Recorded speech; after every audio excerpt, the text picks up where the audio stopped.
அந்தாதூன் திரைப்படத்துல பிரசாந்த் நடிச்சிருக்காரு. அவங்க அப்பா வந்து என்ன சொல்றாருன்னா, இந்த திரைப்படத்தை இந்தியிலிருந்து ரீமேக் நான் வாங்கும்போது பல பேர் வந்து இதுக்கு போட்டி இருந்துச்சு. பெரிய நட்சத்திரங்களும் பெரிய தயாரிப்பாளர்களும் போட்டி போட்டார்கள். இந்த படத்தின் நாயகன் பியானோ கலைஞர். என்னுடைய மகன் பிரசாந்த் வந்து லண்டன் இசைக்கல்லூரியில் 4th கிரேடு வந்து பியானோல வந்து வாங்கியிருக்கிறாரு. அதனால அந்த கதை வந்து சூட்டபிளா இருக்குன்றதுனால தான் நான் வந்து இந்த கதையை வாங்கினேன் அப்படின்னு சொல்லியிருக்கிறாரு தியாகராஜன். எல்ஐசி அப்படின்ற படத்தை வந்து இயக்கிட்டு வராரு விக்னேஷ் சிவன்.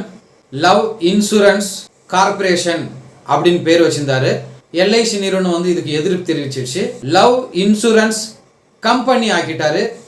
LIKவா மாத்திருக்கிறாரு. இப்போ நடிகை தமன்னா ஜெயிலர் திரைப்படத்துல காவாலா சாங் வந்து இது வரைக்கும் யூடியூப்ல 220 மில்லியன் வந்து பார்த்துருக்காங்க. அதே மாதிரி ஹிந்தியில ஒரு பாடலுக்கு நடனம் ஆடி இருக்கிறாரு. ஸ்திரீ 2 படத்துல. அந்த பாடலும் வந்து இதை விட மிஞ்சி இருக்குமா.